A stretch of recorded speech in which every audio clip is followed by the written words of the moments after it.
आऊज़ुबिल्लाहिमिनश्शैतानिर्रजीम बिस्मिल्लाहिर्रहमानिर्रहीम। आज हमने पढ़ना है बेटा हमारा pharmacy technician category B part second के जो लेक्चर हैं फार्मास्यूटिक्स 3, उसका आज हमने पढ़ना है पेज नंबर 19 के स्टार्ट से general introduction to community pharmacy. तो इससे पहले हम पढ़ के आए हैं हॉस्पिटल फार्मेसी। आज तक जितने भी पिछले लेक्चर लिए हैं वो सारे हॉस्पिटल फार्मेसी पे थे। तो अब हमने पढ़ना है कम्युनिटी फार्मेसी। कम्युनिटी फार्मेसी होती है जो आम आपका जो मेडिकल स्टोर है वो कम्युनिटी फार्मेसी कहलाता है। तो पढ़ते हैं बेटा इसको। Community pharmacy is a pharmacy. Community pharmacy वो फार्मेसी है that deals directly with the people, जो लोगों के साथ डायरेक्टली उसका लेन देन होता है। यानी ज़ाहिर बात है सारे लोग आम आपका मेडिकल स्टोर ही समझो इसको, उसके ऊपर दवाइयाँ लेने आते हैं इन द लोकल एरिया, और आपके लोकल एरिया में होती है ये।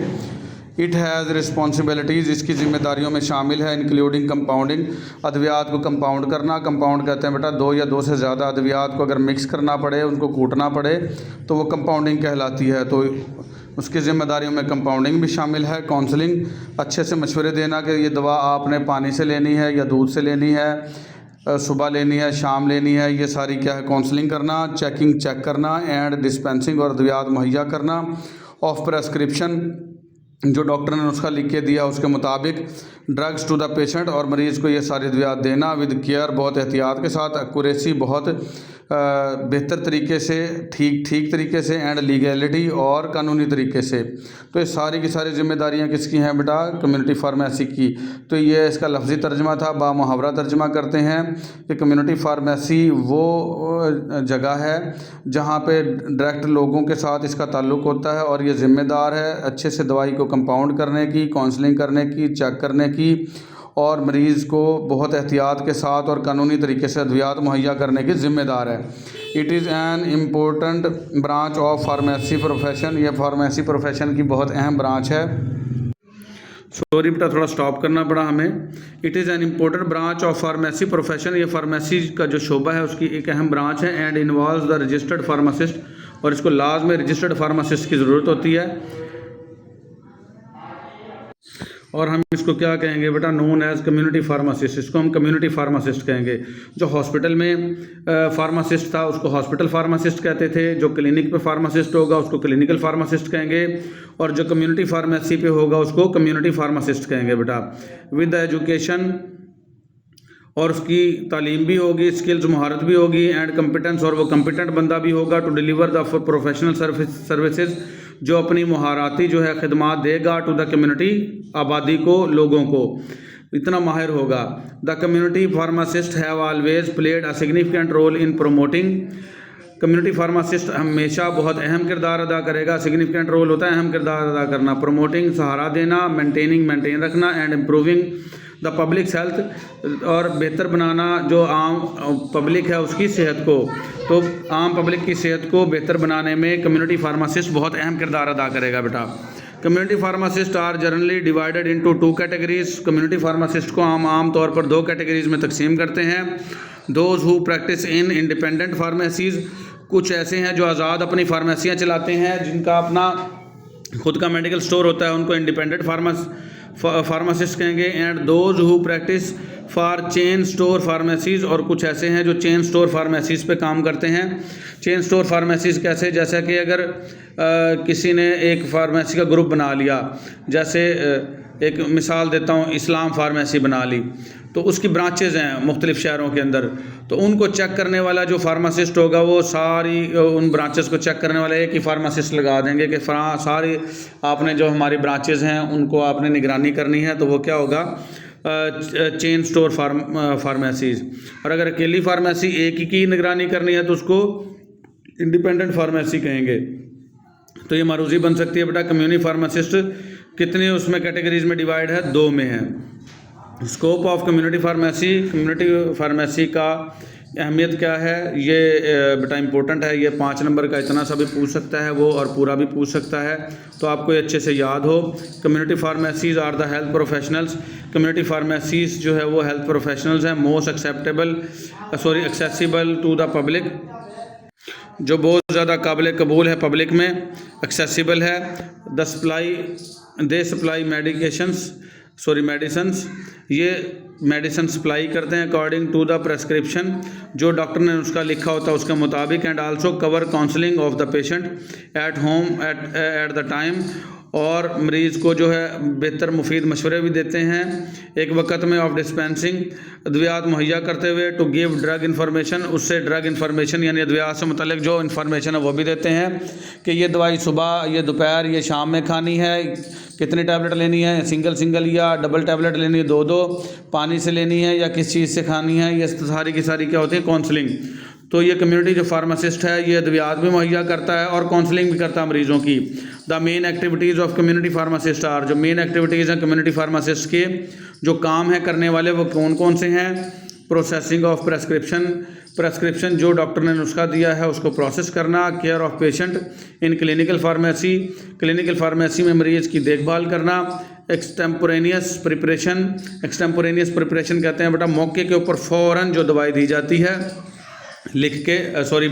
बना के, यानी अगर दो दवाइयाँ मिलाना मकसूद हों तो उनको मिलाना, उनको कूटना कंपाउंडिंग के मीनिंग में आता है बेटा। एक्सटेम्पोरेनियस कहेंगे इसको कि फ़ौरन जो मौके के ऊपर उसी वक्त दवाई जो तैयार करके देनी है वो भी कम्युनिटी फार्मासिस्ट का काम है। Informing health care professional and public, और जो हेल्थ केयर प्रोफेशनल यानी डॉक्टर है या पब्लिक है उसको इन्फॉर्म करना भी किसका काम है, कम्युनिटी फार्मासिस्ट का। और हेल्थ प्रमोशंस करना वो भी किसका काम है बेटा, फार्मासिस्ट का काम है। हेल्थ प्रमोशंस में क्या चीज़ें आ जाएंगी, ये देखें बेटा, हेल्थ प्रमोशंस में आ जाएंगे फिज़िकल एक्टिविटीज़ करवाना अगर किसी मरीज़ की, जो वो भी बताएगा। वो हेल्दी ईटिंग, कुछ अच्छा खाना जो है परहेज़ वगैरह हैं तो उनके बारे में बताएगा। स्मोकिंग से रोकने की कोशिश करेगा। कम्युनिटी डेवलपमेंट करवाएगा। हेल्दी स्कूल्स कैसे बन सकते हैं कि स्कूल के अंदर आप कैसे महफूज रह सकते हैं, बच्चों को कैसे महफूज रख सकते हैं वो मशवरे देगा मरीज़ों को। और हेल्थ ट्रेनर्स, और अगर हेल्थ सेहत से मुतल्लिक कोई ट्रेनिंग वगैरह देनी पड़ी तो वो भी देगा, या अच्छे जो ट्रेनर हैं सेहत से मुतल्लिक उनका मशवरा देगा कि फ़लाँ के पास आप चले जाओ, वो आपको सेहत से मुतल्लिक अच्छा से डील कर देगा। तो ये हेल्थ प्रमोशंस भी करवाना किसका काम है, कम्युनिटी फार्मासिस्ट का। ये मैंने अपने पास से पिक्चर डाउनलोड की है तो ये हेल्थ प्रमोशन में आती है तमाम चीज़ें बेटा। ये सारे मशवरे देना कम्युनिटी फार्मासिस्ट का काम है। तो ये था हमारा जनरल इंट्रोडक्शन बेटा। फिर आ जाएगा public health and community pharmacy, जो आम आवाम की सेहत है उसमें कम्युनिटी फार्मेसी क्या किरदार अदा करती है वो देखते हैं हम। Public health is a study and practice of how best to improve the overall health. कहता पब्लिक हेल्थ वो इल्म है जिसमें हम ये प्रैक्टिस करते हैं कि कितने बेस्ट तरीके से हम ओवरऑल हेल्थ जो है, सेहत जो है उसको उसमें बेहतरी ला सकते हैं और उसको इम्प्रूव कर सकते हैं। एंड हेल्थ गेन्स, और हेल्थ से मुतल्लिक जो हमारे मकासद हैं उसको हासिल कर सकते हैं। एंड ऑफ पॉपुलेशन, आबादी के तहत रेदर दैन द इंडिविजुअल्स की बजाय। इंडिविजुअल्स कहते हैं बेटा फ़र्द वाहिद, कहता फ़र्द वाहिद एक फ़र्द की बजाय पूरी आबादी की सेहत से मुतल्लिक जितने जो हमारे मकासद हैं वो कितने बेहतर तरीके से हम हल कर सकते हैं, वो हमारा किसका मकसद है, कम्युनिटी फार्मेसी का। तो कोई भी पूछ ले कम्युनिटी फार्मेसी का क्या मकसद है तो आपने बताना है कि जो पूरी हमारी कम्युनिटी है, एक आबादी है, उसकी मुकम्मल जो है वो हमने सेहत का ख्याल रखना है। सिर्फ एक शख्स की सेहत का ख्याल नहीं रखना, सारी आबादी का ख्याल रखना। तो वो मकसद किसका है, कम्युनिटी फार्मेसी का। फार्मासिस्ट जो काम करेगा बेटा फार्मासिस्ट अप्लाई कर सकता है देयर फार्मास्यूटिकल स्किल, अपने जो अद्वियाती महारतें हैं, नॉलेज इल्म है, एंड रिसोर्स और जो राय हैं, टू प्रमोट दीज ऑब्जेक्टिव्स, इन मकासद को हासिल करने के लिए, with the aim of defining, जिसका मकसद ये होगा कि वो डिफ़ाइन कर सकेगा, ट्रेसिंग खिताब कर सकेगा, एंड मॉनिटरिंग और देखभाल कर सकेगा द रियल हेल्थ, जो असल सेहत है, एंड नीड्स जो और जो ज़रूरियात हैं ऑफ पॉपुलेशन, आबादी की। तो फार्मासिस्ट जो काम करेगा वो तमाम इन चीज़ों पे काम करेगा जो आपकी आबादी की सेहत को बरकरार रखने के लिए ज़रूरी होंगी। उसका मकसद ये होगा बेटा।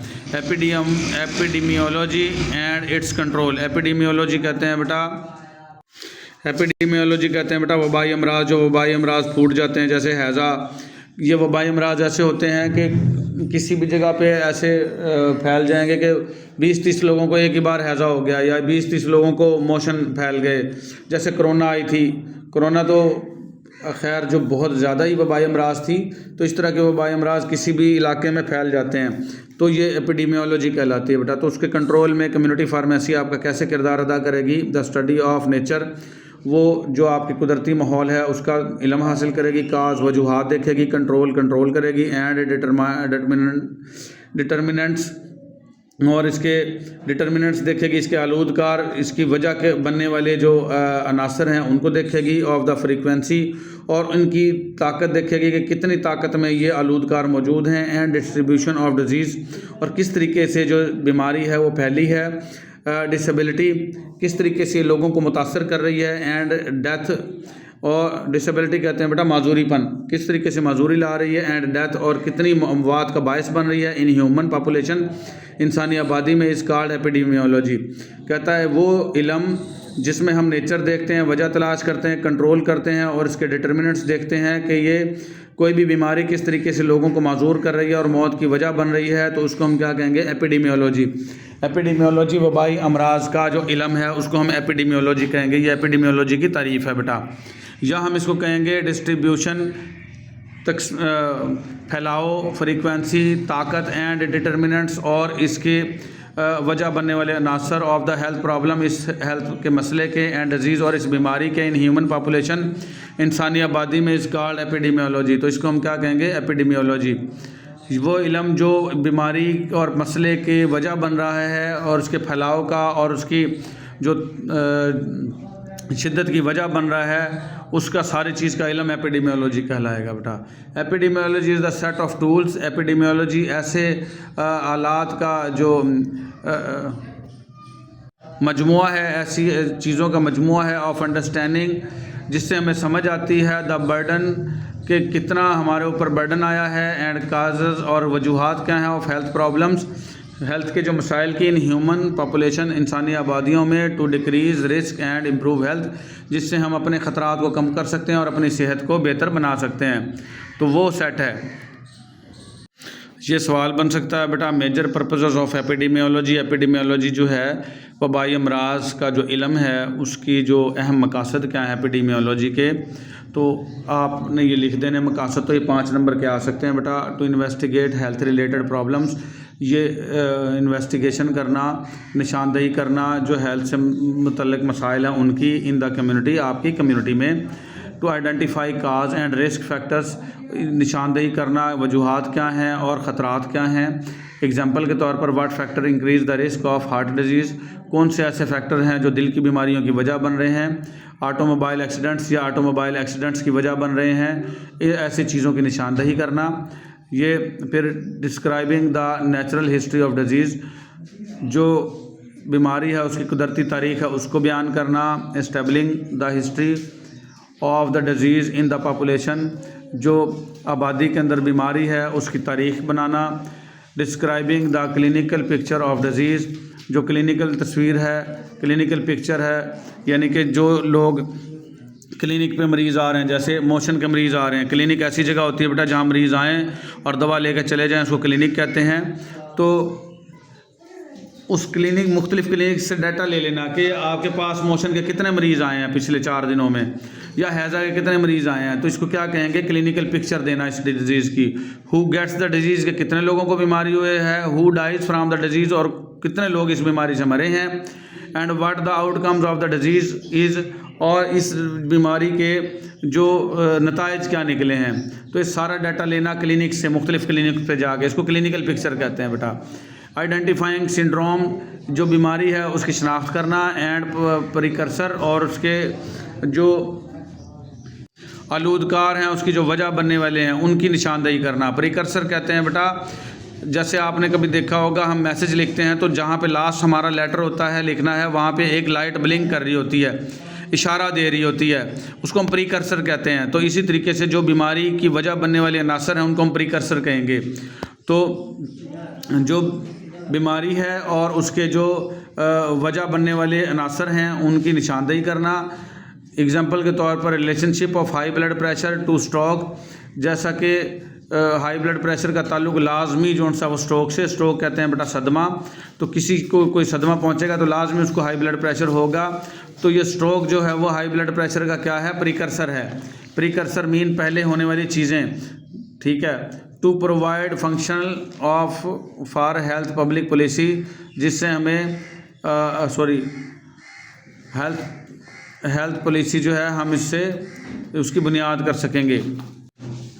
इसका लास्ट वाले फिक्रे का मतलब है बेटा to provide foundation for health public policy, इससे हम जो पब्लिक हेल्थ है उसकी जो लोगों को जो हमने सेहत देनी है उसकी बुनियाद बना सकेंगे। इन तमाम जो ऊपर हमने बहस की है, तो ये बनाना भी किसका काम है, एपिडेमियोलॉजी वालों का, ताकि जो पब्लिक हेल्थ है उसकी बेस बना ले। ये जो बेटा ये सारी बहस की है हमने, इसके मुताबिक जो है ना वो एपिडेमियोलॉजी वाले हॉस्पिटल वगैरह में, जैसे अगर एक इलाके में कोई वबाई मर्ज फैल गई है तो सरकारी हॉस्पिटल में भी उससे मुतल्लिका दवाइयाँ का ना मुकम्मल स्टॉक भेज देंगे। जैसे हैज़ा फैल रहा है तो हैज़े से निमटने की जो अद्वियात हैं या मोशन से निमटने की अद्वियात हैं वो ज़्यादा मकदार में सरकारी हॉस्पिटल्स में भी मुंतकिल कर दी जाती हैं कि यह वबाई अमराज फैल चुकी है और जो मरीज़ आएँ तो उनको वो अद्वियात मुहैया हों।